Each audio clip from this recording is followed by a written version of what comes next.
మన తండ్రి అయిన దేవుని నేను ప్రభు యేసుక్రీస్తు నేను కృపా సమాధానం కలుగుగాక. ఆమేన్.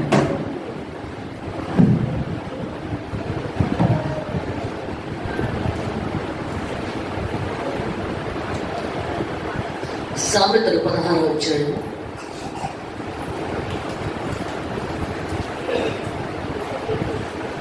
సొలొమోను మహారాజు గారు రాశారు ఈ సామెత. మంచి జ్ఞానవంతుడు ఆయన, చాలా దేవుని యందు భయభక్తులు గలవాడు ఆయన. ఎందుకంటే ప్రతి ఒక్కరు ఏ విధంగా ఉండాలో సామెతలు రాయబడతాయి సామెతల గ్రంథంలో. ఎందుకంటే యెరూషలేము దేవాలయం 46 సంవత్సరాలు కట్టాడు. ఎందుకంటే యాకోబు తన అన్నదమ్ముడితో దెబ్బలాడి మేనమామ ఇంటికి బయలుదేరి పెడుతున్నప్పుడు సరిగ్గా మామిడి తోటలో చీకటి పడిపోతుంది. తల కింద రాయి పెట్టుకొని పడుకుంటాడు యాకోబు. అప్పుడు దేవుడు దర్శనం చూపెడుతున్నాడు. అక్కడ ఎవరు చూపెడుతున్నాడు? ఆకాశానికి భూమికి నిచ్చెన వేసుకుని దేవదూతలు ఎక్కుతూ దిగుతూ ఉన్నారు. కబాలు లేచిపోతాడు. ఇది దేవుని గవిని అని చెప్పి తల కింద ఉన్న రాయిని పునాది రాయిగా వేసేస్తాడు. అక్కడ ఆ ప్రవక్త ఇశ్రాయేలు యాకోబు దేవుని గుండెలో నిద్రపోతున్నవాడు ఆయన. ఇక్కడ ఆ పునాది రాయి మీద సొలొమోను మహారాజు ఆలయం కట్టాలి. దావీదు మహారాజు, ఎందుకంటే ప్రతి మనిషికి ఒక వీక్నెస్ ఉంటుంది. వీక్నెస్ లేని మనిషి ఎవరు ఉండరు. అలాగే ఆయనకి భార్యలంటే చాలా ఇష్టం. ఎంతమంది భార్యలైనా ఆయన విశాల హృదయం కదా ఆయనకి. అందువలన అక్కడ చాలా మంది భార్యలు దేవుడిచ్చాడు.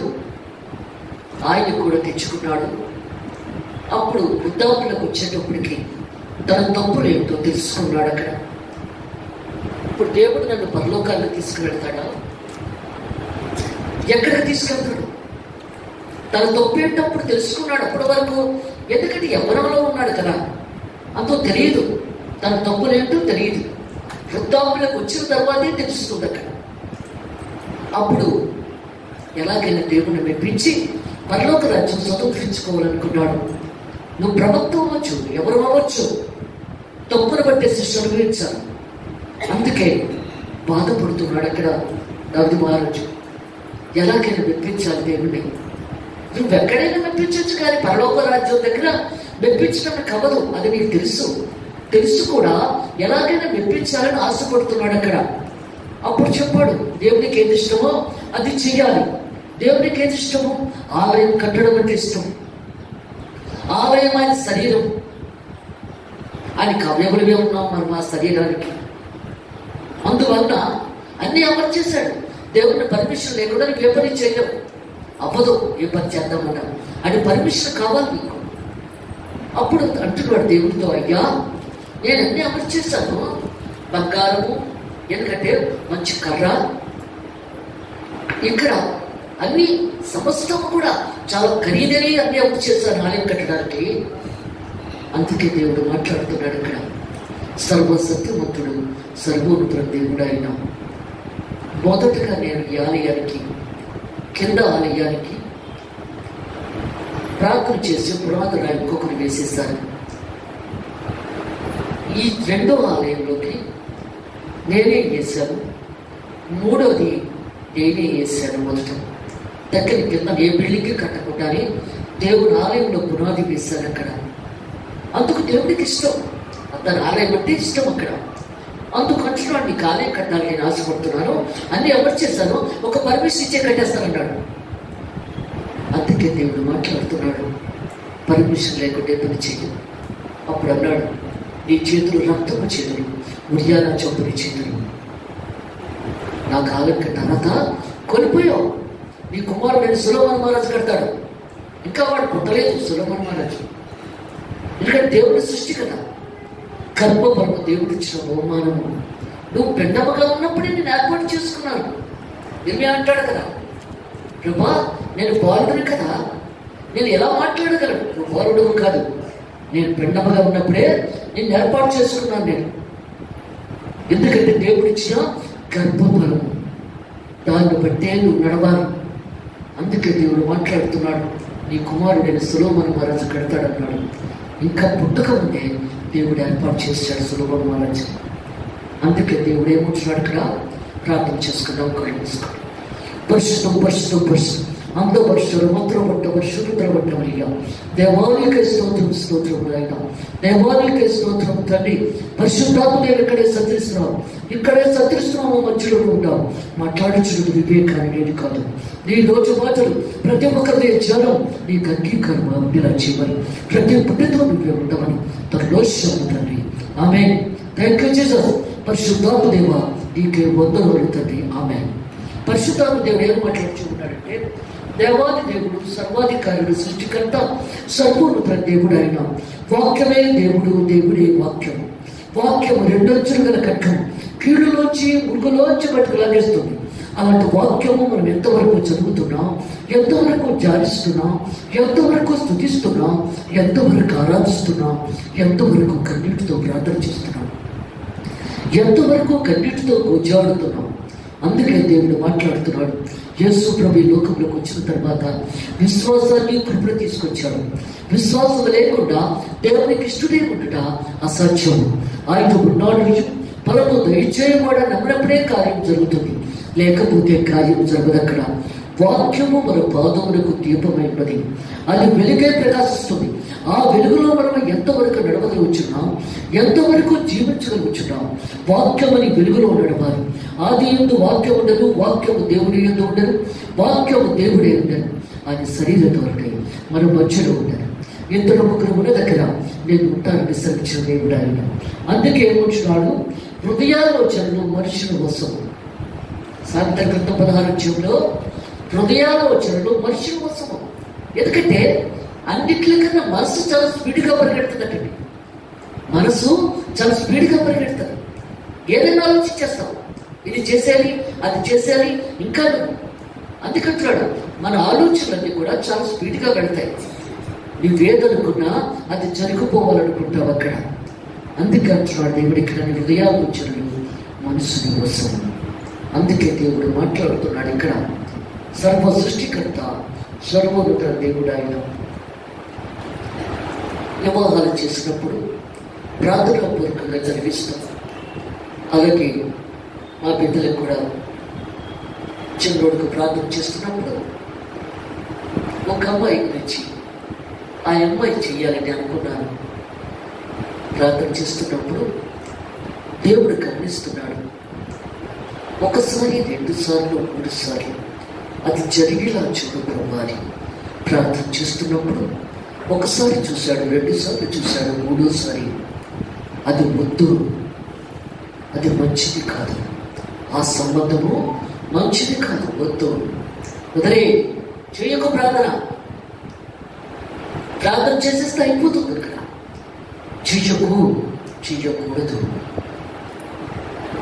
ఎందుకు ప్రభా చెప్పాను ఇక్కడ, అలాగే చెయ్యి అడగనను.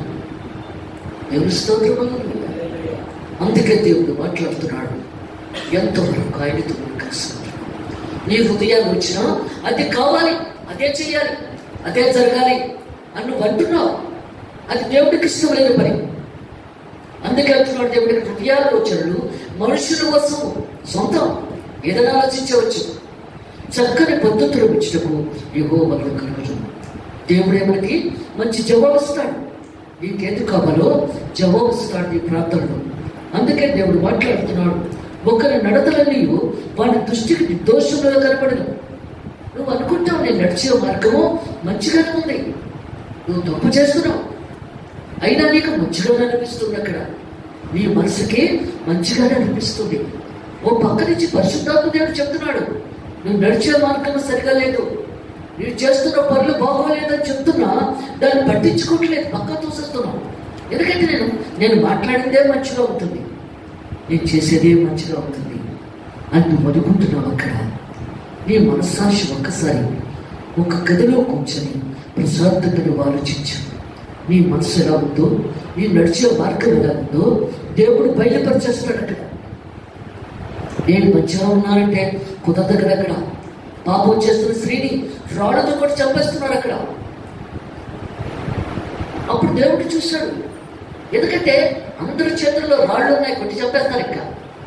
అప్పుడు దేవుడు అంటున్నాడు, మీలో ఎవరు పాపం చేయలేదో వాళ్ళు మొట్టగా రాయి వేసి చంపేయండి అన్నాడు. ఎందుకంటే అందరూ తప్పు చేసిన వాళ్ళే, కానీ మేము పరిశుద్ధుడిని, ఆవిడే తప్పు చేస్తుంది అందుకు ఆవిడ శిక్ష వేసేయాలంటే ఎలాగవుతుంది అక్కడ. అందుకు దేవుడు చెప్తున్నాడు, మీలో ఎవరు పాపం చేయలేదో వాళ్ళు మొట్టగా రాయి వేసి కొట్టి చంపేయండి అన్నాడు దేవుడు అక్కడ. చాలా ఈజీగా చెప్పాడు కదా ఆయన. అందుకే దేవుడు అంటున్నాడు, అందరూ రాళ్ళు విడిచిపెట్టి, ఎందుకంటే అందరూ తప్పు చేసిన వాళ్ళే, తప్పు చేయలేని వాళ్ళు ఎవరు లేరు, అందరూ రాళ్ళు విడిచిపెట్టి వెళ్ళిపోతున్నారు. అప్పుడు అన్నాడు, అమ్మా ఎవరు నీకు శిక్ష వేయదా? చాలా మృదువుగా మాట్లాడుతున్నాడు దేవుడు అక్కడ. ఆ పాపం చేసిన స్త్రీతో చాలా మధురంగా మృదువుగా మాట్లాడుతున్నాడు అక్కడ. ఏమ్మా ఎవరు నీకు శిక్ష వేయదా? లేదు ప్రభా, అయితే నేను కూడా నీకు శిక్ష వేయను, ఇక పాపము చేయకుము. నేను కూడా నీకు శిక్ష వేయను, ఇక పాపము చేయకుము. అంతే, హృదయం బద్దలైపోయింది అక్కడ. అది కాళ్ళు పట్టుకుని కన్నీటి కాచింది. ఎందుకంటే జీవపు మాటలు, దేవుని మాటలు జీవపు మాటలు, ప్రేమలోంచి బాడీలకు వెళ్ళిపోవాలి వాక్యం. అందుకే దేవుడు మాట్లాడుతున్నాడు ఇక్కడ. ఏమంటున్నాడు ఇక్కడ? యెహోవా ఆత్మలను పరిశోధించు. మన ఆత్మల్ని పరిశోధిస్తాడు.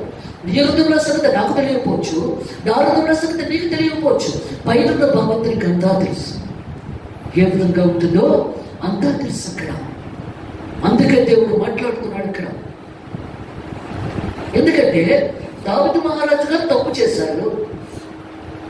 తప్పు చేసి చాలా నిమ్మలంగా ఉన్నాడు. సాతాను అతనిలోంచి వెళ్ళిపోలేదు, అతనిలో ఉన్నది. ఆ తర్వాత ఆయన యుద్ధంలో ఉన్నాడు. ఆమె భర్త ఆయన్ని చంపేమని చెప్పాడు. దావీదు మహారాజు మాట వినలేదని చెప్పి ఆయన యుద్ధంలో ముందు పెట్టి చంపేమన్నాడు. చంపేశాడు. పోటీ విచారం రెండో మాట. అప్పుడు నాతానుడు ప్రవక్తను పంపించాడు దేవుడు అక్కడ. ఆయన వెళ్ళలేదు, ఆయన స్వరూపం వెళ్ళింది అక్కడ. నాతానుడు ప్రవక్త దావీదు మహారాజుతో మాట్లాడడానికి వెళ్ళింది అక్కడ. అలాగే నీతో కూడా మాట్లాడుతుంటాడు దేవుడు వాక్యం ద్వారా. నీతో కూడా ఇప్పుడు మాట్లాడుతున్నాడు వాక్యం ద్వారా. మరి ఆ వాక్యము నీ మనసులో ఉంచుకుంటున్నావా? మెట్లు దిగేటప్పుడు వదిలేస్తున్నావా? మామూలుగా నీ జీవితం జీవించేస్తున్నావా? మారు మనసు లేని జీవితం, పశ్చాత్తాపం లేని జీవితమా? అందుకే దేవుడు మాట్లాడుతున్నాడు అక్కడ. మెట్లు దిగేటప్పుడు వదిలే.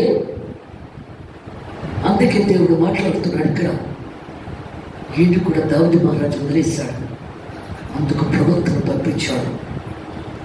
అప్పుడు అంటున్నాడు, ఏ పని మీద వచ్చారు అని అడిగాడు. నీకు కచ్చపడానికి వచ్చాను అన్నాడు. అయితే చెప్పండి అన్నాడు. అప్పుడు సాధారణతలో ఉంది, వెళ్ళిపోతుంది. అందుకే దేవుడు మాట్లాడుతున్నాడు, సాతాను వెళ్ళిపోయినప్పుడు ప్రార్థన చేయి. బయటకు తరిమేయండి ప్రభా, ఇక్కడెక్కడ ఉండడానికి లేదు, బయటకు గెట్టించే. నా ఇంటి చుట్టుపక్కల ఉండకూడదు, నా ఇంటిలో ఉండకూడదు అని నువ్వు ప్రార్థన చేసినప్పుడు వారం రోజు తిరగకుండా వెళ్ళిపోతుంది. అందుకే దేవుడు క్రియముంచున్నాడు. నాతానుడు ప్రవక్తల్లో వచ్చినాడు, నీకు కచ్చపడానికి వచ్చాను అన్నాడు. చెప్పండి అన్నాడు. ఒక ధనవంతుడికి ఇద్దరు, ఆ ధనవంతుడికి చాలా గొర్రెలు గుడ్లు ఉన్నాయి. ఎదురుకుంటా ఉన్న ఒకే ఒక పేదవారికి ఒకే ఒక గొర్రె ఉన్నది. ఈ ధనవంతుడికి దారిని పోయి స్నేహితుడు వచ్చాడు. మరి వచ్చినప్పుడు అతనికి విందు ఏర్పాటు చేయాలి కదా. అతనికి ఎన్నో గొర్రెలు గుడ్లు ఉండగా ఆ ఎదురుకుంటూ ఉన్న పేదవారి గొర్రె కావాల్సి వచ్చింది. దాన్ని ఈడ్చుకుని వచ్చి వధించింది ఏర్పాటు చేశాడు. ఇలా చెప్తూనే ఉన్నాడు. సాతాను తొందరపాటు ఎక్కువ కదా. యేసు ప్రభు ఇంకా ఆయన శరీరంలో రక్తం ఇస్తున్నాడు శిష్యులకి చనిపోయే ముందు. అప్పటికే ఇస్కరియోతు యూదులో సాతాను దూరిపోయింది కదా. యేసు ప్రభు నీటిలో చెయ్యి ముంచబోతుండగా అదే ముంచేస్తూ చెయ్యాలి. ఇస్కరియోతు అదే చేయి పెట్టేస్తాడు ముందే. నన్ను నమ్మకించిన వాడు ఇక్కడే ఉన్నాడు. నేనా ప్రభా శిష్యులు అడుగుతున్నారు. నాకన్నా నేను చెయ్యి పెట్టబోతుండగా ముట్టి చెయ్యి పెట్టేశాడు కదా వాడే. సాతాను తొందరపాటుతాను ఎక్కువ. అందుకే దేవుడు మాట్లాడుతున్నాడు ఇక్కడ. ఇక్కడ కూడా ఆ గొర్రెకు బదులు 4 గొర్రెలు పంపించాలి. ఆ ధనవంతుడు నేను మరణ శిక్ష విధిస్తున్నాడు. అవును, విధించుకోవాలి కదా, మరణ శిక్ష విధించాలి. ఆ ధనవంతుడు నీవే, ఆ ధనవంతుడివి నీవే. మరి ఎవరు బట్టి ఎవరు మనం? ఆ ధనవంతుడు. తప్పు చేసిన ప్రతి ఒక్కడు కూడా మరణ శిక్ష విధించుకోవాలి. అదే వచ్చినాడు ఇక్కడ, నీ పనుల వారు యెహోవా మీద ఉంచు, ప్రయాసపడి భారము మోసుకొచ్చిన సమస్త ప్రజలారా నా ఇంటికి రండి. నేను స్వార్థకుని దీన మనసు గలవాడిని, నా కాడు సులువుగా తేలికగా ఉన్నది, మీ బరువు భారము నా మీద వేయనన్నాడు. ఎంతవరకంటే దేవుడిని విధిస్తున్నాడు. అందుకే దేవుడు మాట్లాడుతున్నాడు ఇక్కడ. మన భారము దేవుని మీద వేయాలి, మనుషుల మీద కాదు. మనుషులు నవ్వుకుంటారు వెనక నుంచి. దేవుడు అలా కాదు కదా. నీ కష్టాల్లో పాలు పంపులు పంచుకుంటాడు ఆయన. అప్పుడు నీ ఉద్దేశములు సఫలమగలు. నువ్వు దేవుని మీద భారం వేసినప్పుడు అప్పుడు నీ ఎన్ని కష్టాలు తీర్చి, నీ సమస్యలు తీర్చి దేవుడు మంచిగా చేస్తాడు ఇక్కడ. అందుకంటున్నాడు, యెహోవా ప్రతి వస్తువును దాని దాని పని నిమిత్తము కలుగు చేశాడు. అందుకంటున్నాడు, యెహోవా ప్రతి వస్తువును దాని దాని పని నిమిత్తము కలుగు చేశాడు. ఒక్కొక్క పనికి దేవుడు ఏర్పాటు చేస్తాడు. ఈ చేతులు ఒక పని చెయ్యాలి, కాళ్ళు ఒక పని చెయ్యాలి, ముక్కు ఒక పని చేయాలి, దేవుడు ఏర్పాటు చేశాడు. ఒకటేమంటున్నాడు అక్కడ, కళ్ళు గురించి మాత్రం చెప్పాలి. అందుకంటున్నాడు, ఏమంటున్నాడు, స్త్రీ మోహపు చూపుతో చూసినప్పుడు, ఒక స్త్రీని మోహపు చూపుతో నువ్వు చూసినప్పుడు నీ మనసుతో నువ్వు వ్యభిచారం చేసినట్లు లెక్క. అందుకంటాడు, ఎందు కన్నులు కలిగి నరకాకులు పడవే ముట్టుకండి. ఏ కన్నుతో తప్పు చేస్తున్నావు కనిపికే, అప్పుడు నువ్వు పనులకు నచ్చాక పెడతావు. అందుకే దేవుడు మాట్లాడుతున్నాడు ఇక్కడ. ఏమొచ్చినాడు, నాశన దినమునకు ఆయన భక్తిహీనుడు కలుగు చేశాడు. నీకు నాశనం రావాలనుకుంటే నువ్వు భక్తిహీనుడును పాపి కూడా నిలబడ్డానికి చోటు ఉండదటండి పనులకు నచ్చడం, చోటు దొరుకుతాడు. అందుకంటే భక్తిహీనుడు పాపి. ఇక్కడ ఏమంటున్నాడు, నాశన దినమునకు ఆయన భక్తిహీనుడు కలుగు చేశాడు. నువ్వు నాశనం అయిపోవాలంటే నువ్వు భక్తిహీనుడుగానే ఉంటావు. అందుకంటున్నాడు, గర్భవతులందరి యెహోవాకి దేవునికి కావాల్సిన తగ్గించుకునే మనసు. గర్వము అహంకారం ఉండకూడదు. అది ఏనాడు తగ్గించుకుంటావు అప్పుడే పైకి వస్తావు. వద్దురా ఉన్నాను. అందుకే దేవుడు మాట్లాడుతున్నాడు ఇక్కడ. జీవాధిపతిన దేవుడు, సర్వాధికారుడు, సృష్టికర్త, సర్వోన్నతుల దేవుడు అయినా. అందుకే గర్వము అహంకారం ఉండకూడదు. దేవుడు చూసి నువ్వు గర్వపడాలి. నీ అందాలు చూసా, నీ వాదాలు చూసా, నీ డబ్బులు చూసా, దేవుడు చూసి నువ్వు గర్వపడాలి. ఎందుకంటే దేవుడు నామాన్ని బట్టే నువ్వు గర్వపడాలి. అందుకే దేవుడు మాట్లాడుతున్నాడు ఇక్కడ. నిశ్చయముగా వాడు శిక్ష నొందుతారు. దేవుడు చెప్పేస్తున్నాడు కదా ఇక్కడ, తప్పకుండా అలాంటి వాడు శిక్ష నొందుతారు. కృపా సత్యముల వలన. ఎందుకంటే విశ్వాసం ఎక్కడ ఉంటుందో కృప అక్కడ ఉంటుంది, ఆశీర్వాదం ఎక్కడ ఉంటుందో దీవెన అక్కడ ఉంటుంది. ఏమంటున్నాడు, కృపా సత్యముల వలన. కృప ఎక్కడ ఉంటుందో వాక్యమే సత్యవాక్యం. అబద్ధం ఆడలేని వాక్యం ఇది. ఇది సత్యవాక్యం, దేవుని మాటలివి. అందుకంటున్నాడు, దోషములకు ప్రాయశ్చిత్తము కలుగును. ఈ దోషానికి ప్రాయశ్చిత్తం కలుగుతుంది నువ్వు బైబిల్ చదువుకుంటే. నువ్వు బైబిల్ ఎక్కువ చదివితే నువ్వు చేసిన పాపానికి నీ మనస్సాక్షిని గద్దించి నువ్వు గద్దించి కలుస్తావు అక్కడ. అందుకంటున్నాడు, ఏమొచ్చినాడు ఇక్కడ, కృపా సత్యము వలన.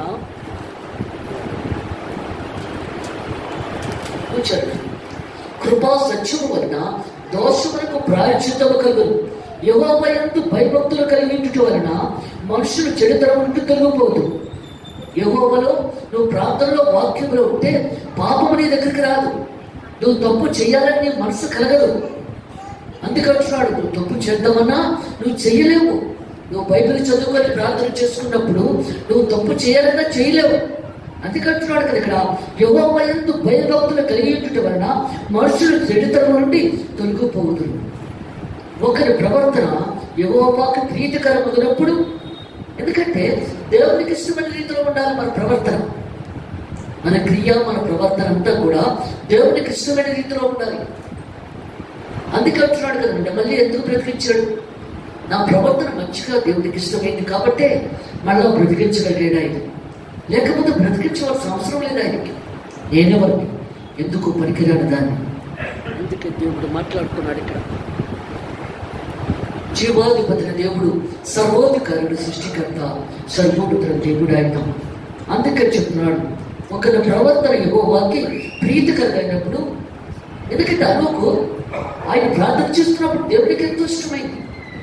ఆయన ప్రవర్తన ఇష్టంగా ఉంది. అక్కడ నాతో వచ్చేస్తావా అని అడిగాడు.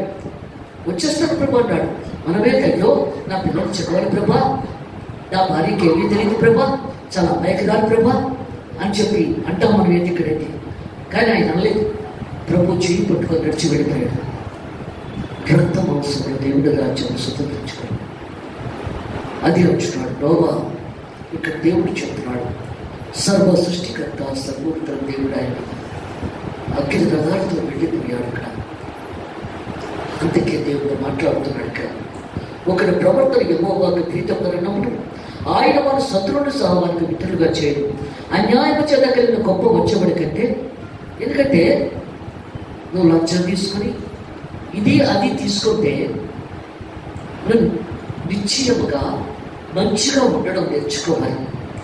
అందుకే దేవుడు మాట్లాడుతున్నాడు. ఇతరుల కష్టంలో వస్తారు, బాధల్లో వస్తారు, వాళ్ళని జాలిగా చూడాలి, ప్రేమగా చూడాలి. వాళ్ళ దగ్గర డబ్బు గుంచాలని చూడకూడదు.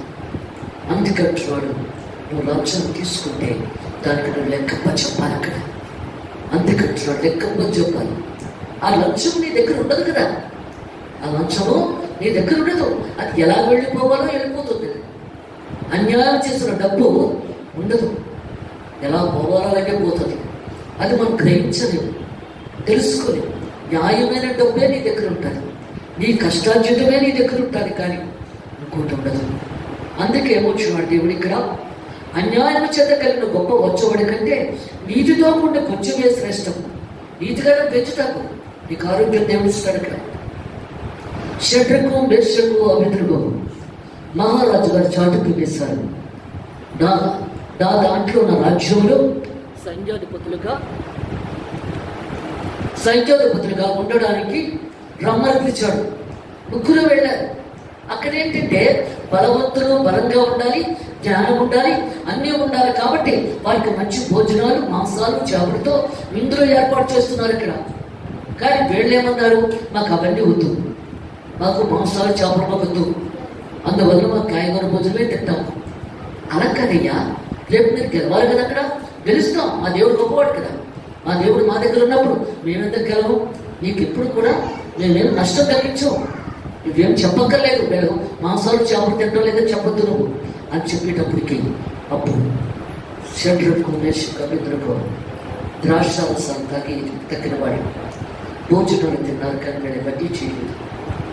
అప్పుడు వెళ్ళే గెలిచారు. ముగ్గురు కూడా సైన్యాధిపతులుగా పెట్టుకున్నాడు. దానికి ఏంటి?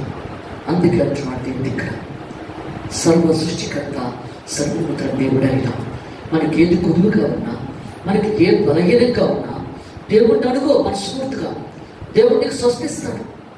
అందుకంటే నీకు స్వస్థిస్తాడు, నీకు ఆరోగ్యాన్ని ఇస్తాడు, బలాన్ని ఇస్తాడు. అందుకే దేవుడు మాట్లాడుతున్నాడు ఇక్కడ. జీవాధిపతిన దేవుడు, సర్వోధికారుడు, సృష్టికర్త, సర్వోన్నత దేవుడు ఆయన. ఏదైతే అంటున్నాడు, ఒకడు తాను చేయబోనది హృదయంలో యోచించుకోవడం. ఏదైనా మంచి చేయాలన్నా చెడ్డ చేయాలన్నా నీ మనసులో నువ్వు అనుకుంటేనే నీ నోట్లోకి వస్తుంది, నోట్లోంచి బయటకు వస్తుంది.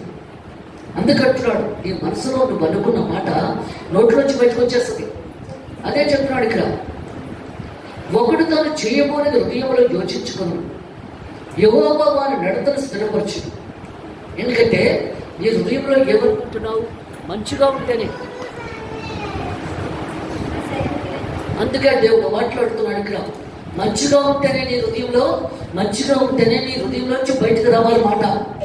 చెడ్డ మాట అయితే బయటకు రాకూడదు. అందుకంటే హృదయాలు వచ్చి దేవుని కోసం ఆయన సొంతం. నీ హృదయం ఎక్కువ మాట్లాడకూడదు. మాటలలో దోషం ఉన్నది, పాపం ఉన్నది. అందుకే దేవుడు మాట్లాడుతున్నాడు, నీ నోటు మాటలు, నీ హృదయం మంచి దేవుడికి తెలుసు. అక్కడ పత్రిక చదువు.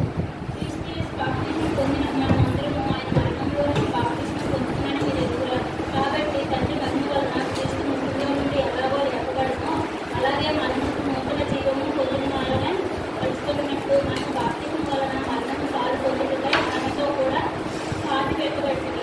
చాలు. ఇక్కడ కూడా క్లియర్ గా చెప్తున్నాడు దేవుడు. రోమిలకు రాసిన పత్రిక 6వ అధ్యాయంలో మన జీవితం ఏంటో క్లియర్ గా మాట్లాడుతున్నాడు. ఇప్పుడు దాకా సామెతల గ్రంథంలో మాట్లాడిన దేవుడు ఇక్కడ కూడా ఏం మాట్లాడుతున్నాడు? 6వ అధ్యాయం 3వ వచనం, రోమిలకు రాసిన పత్రిక 6వ అధ్యాయం 3వ వచనం, క్రీస్తు యేసులోనికి బాప్తిసము పొందుతామని మీరు ఎరగరా? అందుకని క్రీస్తు యేసులోనికి బాప్తిస్మ పొందిన మనం అందరము ఆయన మరణంలోనికి బాప్తిసం పొందుతామని మీరు ఎరగరా? బాప్తిసం ప్రాముఖ్యం. మనం చాలా ఈజీగా తీసుకుంటున్నాం బాప్తిసం. బాప్తిసం తీసుకొని కూడా ఎన్నో తప్పులు చేసుకుపోతున్నాం. దేవుడు ఏమన్నా, నీ పాపాలకు ఒప్పుకొని నువ్వు బాప్తిసం తీసుకో. నీ పాపాలకు ఒప్పుకోలేని పక్షంలో నువ్వు తీసుకొని అవసరం లేదు. మొక్కుబడిగా బాప్తిసం కోసం నేను ఒప్పేసుకున్నాను అని చెప్పేసి తప్పులు చేసుకోబోతుంటా వర్షమా అంత వర్షమా. ఇక్కడ క్లియర్ గా మాట్లాడుతున్నాడు బాప్తిసం గురించి. యేసు ప్రభు బాప్తిసం తీసుకున్నాడు. ఆయన యోహాన్ని ఏర్పాటు చేస్తాడు బాప్తిసం కోసమే యేసు ప్రభుకి. అందుకంటున్నాడు, ప్రభా నీ దగ్గర నేను పొందాలి కానీ నా దగ్గర నువ్వు పొందుచున్నావా తండ్రి అన్నప్పుడు లేఖనాల ప్రకారంగా జరిగిపోవాలని జరుగుపని అన్నాడు. బాప్తిసం. బాప్తిసం ఒక ప్రాముఖ్యమైనది. నీ పరలోక రాజ్యానికి వెళ్ళే దారి బాప్తిసం అంటే. అప్పటి నుంచి నువ్వు తప్పు చేయకూడదు. బాప్తిసం తీసుకున్న దగ్గర నుంచి నువ్వు తప్పు చేయడానికి వీల్లేదు. నీ మనస్సాక్షిని గద్దిస్తూ ఉంటుంది. అందుకే చెప్తున్నాడు దేవుడు ఇక్కడ. అదే చెప్తున్నాడు. ఏమొచ్చినాడు? క్రీస్తు యేసులోనికి బాప్తిసము పొందిన మనం అందరము. ఎందుకంటే యేసు ప్రభులో తండ్రి, కుమార, పరిశుద్ధాత్మ నామాన్ని బట్టి బాప్తిసం తీసుకుంటున్నాం ఇక్కడ. అందుకంటున్నాడు ఆయన మరణములోనికి బాప్తిసం పొందుతామని నేను ఎరగరా? దేవుని మరణము. ఎందుకంటే నీ బాప్తిసము మరణానికి సాదృశ్యం. అందుకే చెప్తున్నాడు యేసు ప్రభు ఆయన మరణంలోనికి బాప్తిసం పొందుతామని నేను ఎరగరా? అందుకే కదా అప్పగించబడ్డ రాత్రి చనిపోతున్నా సరే సృష్టికి తన శరీర వర్తం ఇచ్చిన తర్వాతే మరలా పరలోక రాజ్యంలో తీసుకుందామన్నాడు. అది కంపల్సరీ. అందుకంటున్నాడు కాబట్టి ఆయన మరణంలోనికి బాప్తిసం పొందుతామని మీరు ఎరగరా? కాబట్టి తండ్రి మహిమ వలన క్రీస్తు మృతుల నుండి ఎలాగో లేపబడినో. ఎందుకంటే తండ్రి లేపాడు యేసు ప్రభుని లేపాడు. అక్కడ మరణము నుంచి 3వ దినాడు సజీవ లేచాడు.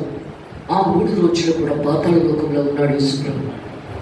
ఎందుకంటే సాతాను తనకి ఖచ్చిత కొట్టడానికి మరణపు తాళముతో తీసుకొచ్చాడు బయటకు యేసు ప్రభు. అందుకంటున్నాడు యెహోవా దేవుడు ఆయన లేపాడు. అక్కడ ఇక్కడ ఏమొచ్చినాడు? కాబట్టి తండ్రి మహిమ వలన క్రీస్తు మృతుల నుండి ఎలాగో లేపబడినో అలాగే మనమును నూతన జీవన పొందిన వారమే నడుచుకున్నట్లు కొత్తగా జన్మించాలి. అందుకే కొత్త సంవత్సరంలో నీ పాతల మాటలు వదిలేసి పునర్జన్మెత్తున్నాడు. కొత్తగా జన్మెత్తాలి, మారు మనసు పొందాలి. అందుకే కొత్త సంవత్సరాన్ని పెట్టాడు దేవుడు. ఇక్కడ నీ పాతల మాటలను వదిలేసి కొత్తగా మారు మనసు పొంది దేవుళ్ళలోకి రా.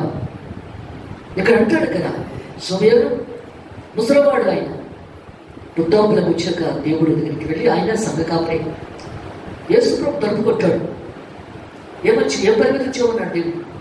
ప్రభాని పరలోకి వచ్చి వెళ్ళాలి కదా, ఎలా వెళ్ళాలో చెప్పు అన్నాడు. తల్లి గర్భంలో మరలా పుట్టాలన్నాడు. తల్లి గర్భంలో మరలా పుట్టడం అంటే నీ పాపాలు విడిచిపెట్టి కొత్తగా పునర్జన్మెత్తు. కొత్తగా పునర్జన్మెత్తడం, కొత్తగా జన్మించడం అంటే. అందుకే కొత్త సంవత్సరం అందరూ చేసుకుంటారు. అంజులు అందరూ కూడా క్రిస్టియన్స్ అందరూ చేసుకుంటారు. మరలా పునర్జన్మెత్తాలి అక్కడ. అది ఎలా సాధ్యం ప్రభా? నేను మళ్ళీ ఎలా తల్లి గర్భంలో పుట్టగలను?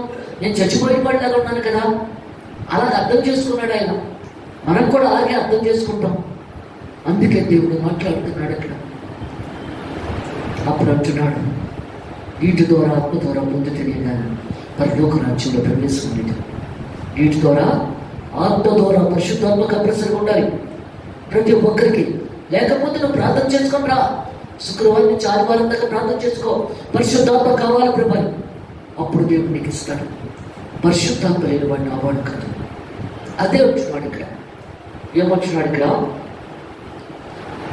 నూతన జీవము పొందిన వారమే నడుచుకున్నట్లు కొత్తగా జన్మించాలి. మనం బాప్తిస్మ వలన మరణములో పాలు పొందుటకు పొందుటకే ఆయనతో కూడా పాతి పెట్టబడితిమి. ఎందుకంటే బాప్తిసం తీసుకున్నావు కాబట్టి నువ్వు సమాధిలో, క్రిస్టియన్ సమాధిలో పాతి పెట్టబడుతున్నావు. యేసు ప్రభుతో సమానంగా, యేసు ప్రభుతో సమానంగా పాతి పెట్టబడుతున్నావు నువ్వు. అదే చెప్తున్నాడు దేవుడు ఇక్కడ. ఏమొచ్చున్నాడు ఇక్కడ? మనము బాప్తిసం వలన మరణములో పాలు పొందుటకే ఆయనతో కూడా పాతి పెట్టబడితే, యేసు ప్రభు ద్వారా మనకు కూడా పాతి పెడుతున్నాం. ఆయన నామాన్ని బట్టి సమాధి చేయబడుతుంది శరీరం. అందుకే ఆత్మ దేవుడి దగ్గరికి పెడుతుంది, శరీరము దేవుడి నామాన్ని బట్టి పాతి పెట్టబడుతుంది. మళ్ళీ క్రైస్తవులు కూడా ఇక్కడ అక్కడ చేసేవచ్చు సమాధి. అది ఎందుకు చేయలేము? ఆ సమాధిలో ఎందుకు చేస్తున్నాము? దేవుడు రాకడ వచ్చినప్పుడు అందరూ లేపబడిపోతారు, సమాధులు బద్దలైపోతాయి, మహిమ శరీరధారులై దేవుడితో నడిచి వెళ్ళిపోతారు. అది ఒక ప్రత్యేకత. అందుకే దేవుడు మాట్లాడుతున్నాడు ఇక్కడ.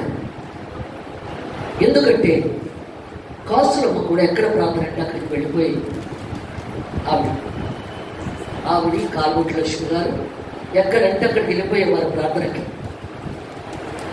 అలాంటిది కాసులమ్మ చెడిపోతే వాళ్ళ రెండో కొడుకు విగ్రహారాధకుడు, బాగా పక్కా విగ్రహారాధకుడు. చెప్పలేదు నా కూతుళ్ళు దేవుడు నమ్ముకున్నారు.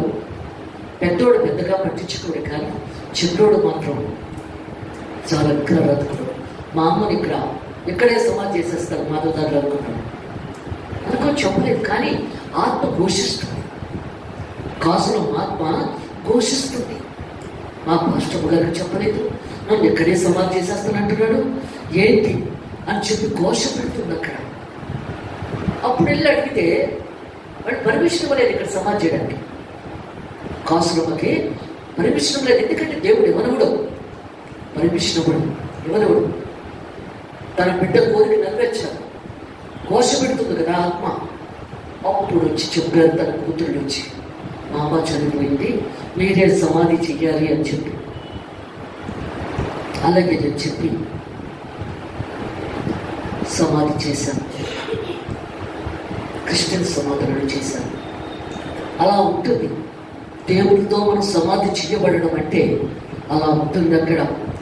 అందుకంటున్నాడు కదా, మనము బాప్తిస్మం వలన మరణములో పాలు పొందుటకే ఆయనతో కూడా పాతి పెట్టబడితివి. మరియు ఆయన మరణము యొక్క సాదృశ్యమందు, ఎందుకంటే నీ మరణం ఒక దినము తప్పకుండా వస్తుంది, రాకుండా ఉండదు. అందుకంటే ఆయనతో ఐక్యం గలవారమైన ఎలా ఏమొచ్చినట్టుగా, మరియు ఆయన మరణం యొక్క సాదృశ్యమందు ఆయనతో ఐక్యం గలవారమైన ఎలా, ఆయన పునరుద్ధానం యొక్క సాదృశ్యమందు ఆయనతో ఐక్యం గలవారమైంది. నువ్వు చనిపోయిన తర్వాత పునరుద్ధాన దినం పరలోక రాజ్యానికి వెళ్ళేటప్పుడు ఆయనతో నువ్వు పాలు పంచుకుంటావు. అందుకంటున్నాడు ఇక్కడ, మరణము కూడా ఆయనతోటి పాలు పంచుకొని ఆయనతో పాటు సమాధి చేయబడింది.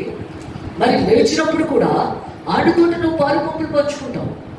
ఆ పునరుద్ధానం కూడా దేవుడు ఎంత గొప్పగా చేస్తున్నాడు చూడండి. అందుకే దేవుడు మాట్లాడుతున్నాడు ఇక్కడ. అదే చెప్తున్నాడు ఇక్కడ, ఆయనతో ఐక్యం గలవారని ఎట్లా ఆయన పునరుద్ధానం యొక్క సాదృశ్యమందు ఆయనతో ఐక్యం గలవారమై ఉంటుంది. పునరుద్ధానం కూడా ఆయనలో ఐక్యమైపోతాం, ఆయనతో కలిసి జీవిస్తాం, తనకు రాజ్యం లోపలికి వెళ్ళిపోతాం. ఆయనతో పాటు తప్పు చేసిన వాడు బయట ఉండిపోతాడు జడ్జిమెంట్. అందుకే దేవుడు మాట్లాడుతున్నాడు, ఏమనగా మన నికలు పాపములకు దాసులము కాకుండాటకు పాప శరీరము. ఎందుకంటే పాపానికి దోషులుగా ఉండకూడదు. నీకెలా ఉంటుంది? పాపం చేసి అలవాటు పడిపోతే అదే బాగుంటుంది, నీకు ఇష్టంగా ఉంటుంది. అది దాన్ని విడుదల చేసుకోలేవు. ఎంత దేవుడు వచ్చినా, నీకు ఎంత మాస్టర్ గారు ఎంత చెప్పినా దాన్ని వదులుకోలేవు, దానికి అలవాటు పడిపోతే. అందుకంటున్నాడు, అలవాటు పడిపోకుండా ఒకవేళ తీసేసుకుందామని మనసులో అనుకుంటే దేవుడితో కోఆపరేట్ చేయాలి. లేకపోతే ఆయన కూడా ఏం చేయలేడు.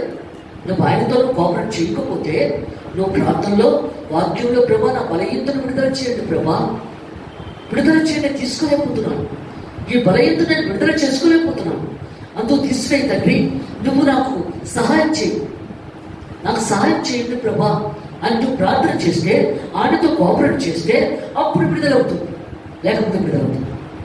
చెప్తున్నాడు కదా, నువ్వు ఎంత అనుకున్నా దేవునితో నువ్వు కోఆపరేట్ చేయకపోతే అవదు, నువ్వు పరలోక రాజ్యానికి వెళ్ళలేవు. అందుకే దేవుడు మాట్లాడుతున్నాడు ఇక్కడ, క్లియర్గా చెప్తున్నాడు ఇక్కడ. ఏమనగా మనం వికలం పాపమునకు దాసులము కాకుండాటకు, ఎందుకంటే దాసులు అవ్వకూడదు. పాప శరీరము, ఈ శరీరము పాప శరీరం. అందుకే అంటున్నాడు కదా, యేసు ప్రభువు చెప్తున్నాడు, ఈ లోకంలో నీకు నువ్వు అనిపిస్తున్నావు, కానీ ఈ లోకంలో పద్ధతులన్నీ నువ్వు అనుసరించి నడుస్తున్నావు, కానీ ఈ పాప మలినాన్ని మాత్రం అంటుకోకన్నాడు దేవుడు అక్కడ. ఈ లోక పద్ధతులన్నీ నువ్వు నేర్చుకుంటున్నావు, ఆ ప్రకారంగా నువ్వు చేస్తున్నావు, కానీ ఈ పాప లోకంలో ఉన్న మలినాన్ని మాత్రం నువ్వు పట్టించుకోకు. ఎందుకంటున్నాడు కదా, అందుకే దేవుడు మాట్లాడుతున్నాడు ఇక్కడ, అదే చెప్తున్నాడు ఇక్కడ.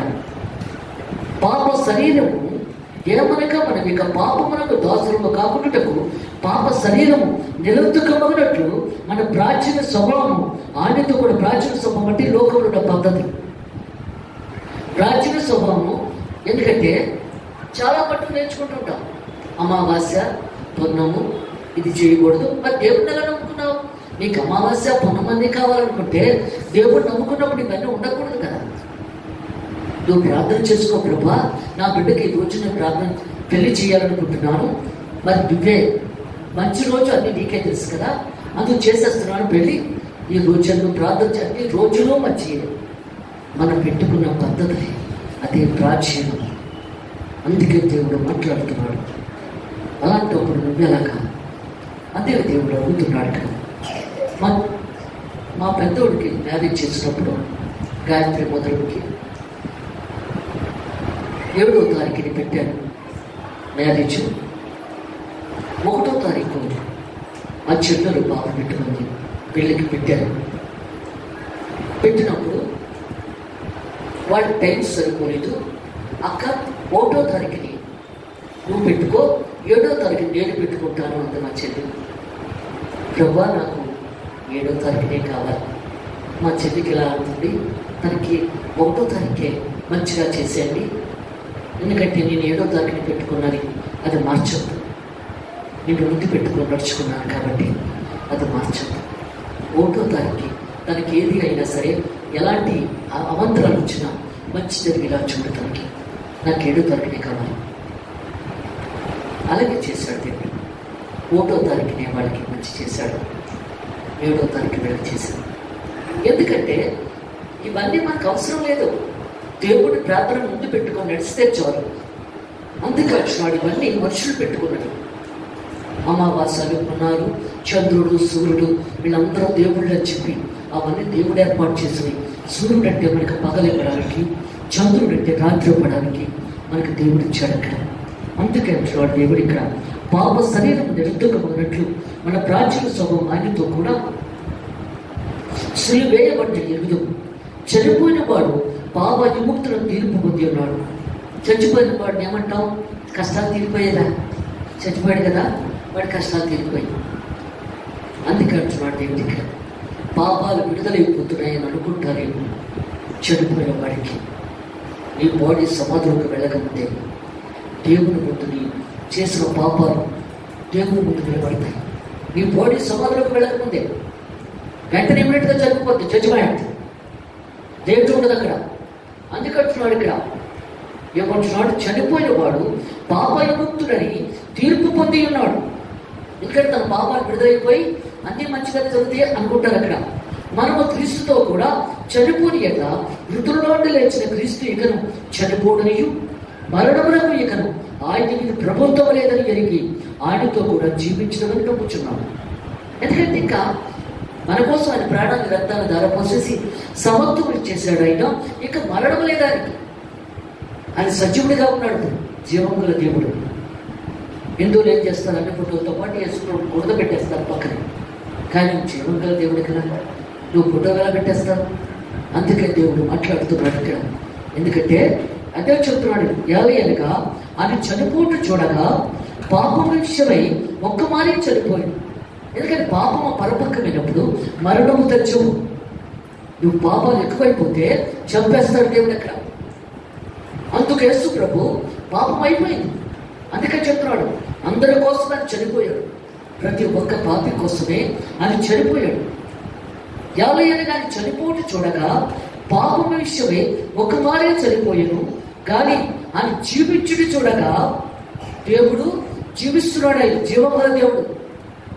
నీ పక్కనే కూర్చున్నాడు. ఆయన నీ పక్కనే కూర్చున్నాడు.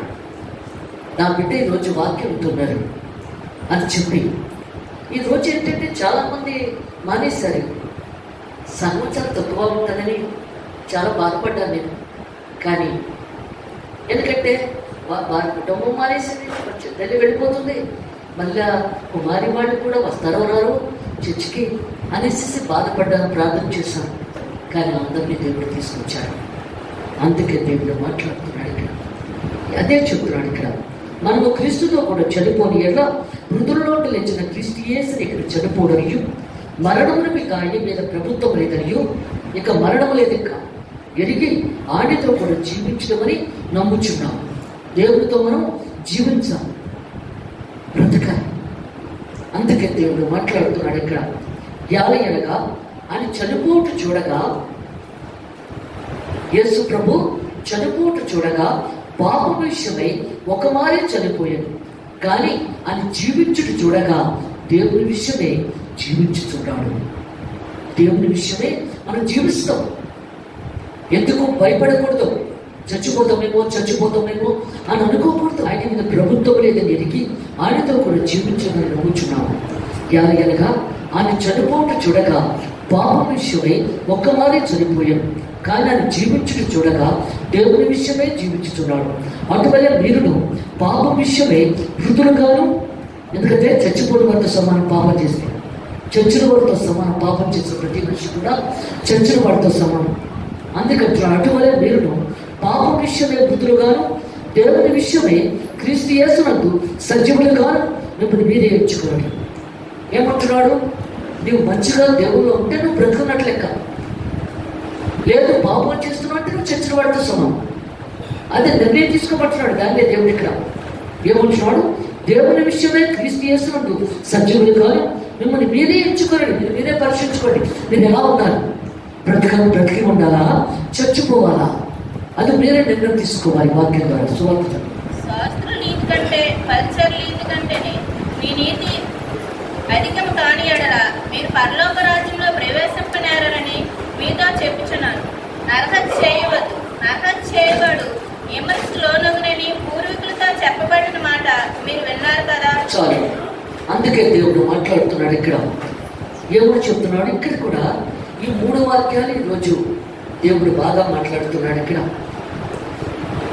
మత్తయి సువార్త 5:20 ఏమంటున్నాడు? శాస్త్రుల నీతి కంటేను పరిసయ్యుల నీతి కంటేను మీ నీతి అధికము కాని ఎడల నేను పరలోక రాజ్యములో ప్రవేశింపనేరని మీతో చెప్పుచున్నాను. క్లియర్గా మాట్లాడుతున్నాడు దేవుడు ఇక్కడ. పరిసయ్యులు శాస్త్రుల గురించి దేవునికి వ్యతిరేకం. ఎప్పుడూ దేవుడిని ఎలాగా అవమానపరచాలా, ఏదో చెయ్యాలనుకుంటారు. ఒకసారి సేవకులకు ఏమిటంటే, మనం ఇక్కడ కాఫీలు టిఫిన్లు తిని సేవకి వెళ్తున్నాం. కానీ అప్పుడు అలా కాదు కదా. ఎందుకంటే పొద్దున్నే లేచిపోయి మొహం కడుక్కొని మంచినీళ్ళు తాగేసి వెళ్ళిపోవాలి. అందుకంటాడు దేవుడికి, నేను కూడా ఉపవాసంతో వెళ్ళేదాన్ని. ఆత్మలు దొరుకుతాయి, ప్రార్థనలు చెయ్యాలి కుటుంబాలని చెప్పి ఏమీ తినేదాన్ని కాదు. పొద్దున్న ఏమీ తినకుండా బలిదని వెళ్ళిపోయేదాన్ని. గబ్బమ్మ వంట చేసి పిల్లలకి చేసి వెళ్ళిపోయేదాన్ని. అక్కడ వాళ్ళ కాఫీ ఇస్తున్నా ఏదో ఇస్తారు కదా, అది తాగేదాన్ని. ఇక్కడ కూడా ఏంటంటే యేసు ప్రభు కూడా శిష్యుని వెంటేసుకొని పొలంలో వెళ్ళిపోతున్నాడు. వెళ్ళిపోతున్నాడు. శిష్యులు నడుస్తారు, పరిగెడతారు. యేసు ప్రభు నడుస్తాడు. పరిగెడుతున్నప్పుడు గంటలు జొన్నలు పంటలు ఉన్నాయి కదా, అవి విరిచేసుకొని అవి దులుపుకొని తిరుగుకుంటూ వెళ్ళిపోతున్నారు ప్రభుని కథ. అప్పుడు శాస్త్రులు పరిశీలి అంటున్నారు, మీ శిష్యులు ఏంటయ్యా దొంగతనం చేస్తున్నారు? అప్పుడు యేసు ప్రభు అంటాడు, దావీదు మహారాజు అరణ్యంలో సౌలుకి దావీదు మహారాజుకి యుద్ధం జరుగుతున్నప్పుడు అప్పుడు వాళ్ళకి భోజనం దొరికేది కాదు. 5,000 మంది జనం కానీ యెరూషలేము దేవాలయం తీసుకొచ్చి బలిపీఠం మీద ఉన్న సొమకపు రొట్టెల్ని విరుచుకొని తినేవారు. అది దొంగతనమేది, ఇది దొంగతనమే. అది దొంగతనం కాకపోతే ఇది దొంగతనం కాదు. దేవుని బలిపీఠం మీద రొట్టెలు విరుచుకొని తింటున్నారు. దేవుడు అదే చెప్తున్నాడు, అది దొంగతనమైతే ఇది దొంగతనమే, అది దొంగతనం కాకపోతే ఇది దొంగతనం కాదు. అందుకే దేవుడు మాట్లాడుతున్నాడు. ఇక్కడ యేసు ప్రభు స్వస్థతలు జరుగుతున్నాయనగా పరిగెట్టి వచ్చేస్తున్నారు. జనం కిటకిటలాడుకుంటున్నారు. ఆ ఇంట్లో పశువాతంతో ఉన్న ఆయన తీసుకొచ్చి ఖాళీ లేదు, మంచంతో తీసుకొచ్చారు. పైన పెంకులు తీసేసి కిందకు తెచ్చారు. దేవుడు చాలా సంతోషపడ్డాడు. ఎంత విశ్వాసం వీళ్ళకి అని చెప్పి అప్పుడు అంటున్నాడు అతనితో, జబ్బుతో ఉన్నవాడితో అంటున్నాడు, నీ పాపములు క్షమించబడి ఉన్నవి, నీ పరిగెత్తుకున్నాడు అన్నాడు యేసు. నీ పాపములు క్షమించబడ్డాయి. పరిగెత్తుకున్నాడంటే శాస్త్రులు పరిశీలన అంటున్నారు, నువ్వెవరివయ్యా క్షమించడానికి పాపాలు? నువ్వెవరివి? యెహోవా దేవుడు అధికారం ఇచ్చాడు అక్కడ యేసుప్రభుకి. పాపములు క్షమించడానికి వచ్చాడు యేసుప్రభు. అందుకే అంటున్నాడు, 100 మంది దేవుడు ఏమంటున్నాడు, నీతిమంతుల కంటే ఒక పాపి మారు మనసు పొందితే పరలోక రాజ్యంలో ఆనందం కలుగుతుందన్నాడు. అందుకే దేవుడు మాట్లాడుతున్నాడు, నీ పరిపెత్తుకొని అప్పుడు అంటున్నాడు, పాపమును క్షమించడం సులభమా, నీ పరిపెత్తుకొని నడువరడం సులభమా? ఏది సులభం? ప్రతి ఒక్కరికి పాపాలే ఉంటాయి. ఆ పాపాలు క్షమిస్తేనే కదా ఆరోగ్యం ఉంటుంది. దేవుడు క్షమిస్తే మంచిగా మారుతావు. నీ పరిపెత్తుకొని నడవంటే అక్కడ ఉండదు కదా అక్కడ. అందుకే అంటున్నాడు దేవుడు ఇక్కడ, వాడలాగా నువ్వు ఉన్నావంటే నువ్వు పరలోక రాజ్యంలో ప్రవేశించవు. దేవుడు నువ్వు అలా ప్రార్థించావంటే, వాళ్ళలా ప్రార్థన చేస్తే నువ్వు పరలోక రాజ్యానికి వెళ్ళమని చెప్తున్నాడు. శాస్త్రుల నీతి కంటేను పరిసయ్యుల నీతి కంటేను మీ నీతి అధికము కాని ఎట్లా నేను పరలోక రాజ్యంలో ప్రవేశింపలేదని నీతో చెప్పించున్నాను. నరహత్య చేయవద్దు, నరహత్య చేయబడి పురుషుకులోనవద్దు. పూర్వుడితో చెప్పబడిన మాట మీరు విన్నారు కదా. నేను మీతో చెప్పిన దేవుడిగా తన సహోదరుని మీద కోపపడి ప్రతివాడు, ఎందుకంటే ఈ అన్నదమ్ముల అక్క చెల్లి కోపపడదు, కోపపడి ప్రతివాడు విమర్శలో నలుగు, తన సహోదరుని చూచి వెతుడారి చెప్పువాడు మహాసభకు లోనవు. ఎందుకంటే సహోదరుని చూసి నువ్వెందుకు పనికిరావురా, నువ్వు చాలా అదో రకమైన మనిషి రానుకో అని నువ్వు తిట్టేవాడిని మన అన్నదమ్ముడిని. చాలా బాధకరంగా ఉంటుంది అక్కడ. అదే చెప్తున్నాడు అక్కడ.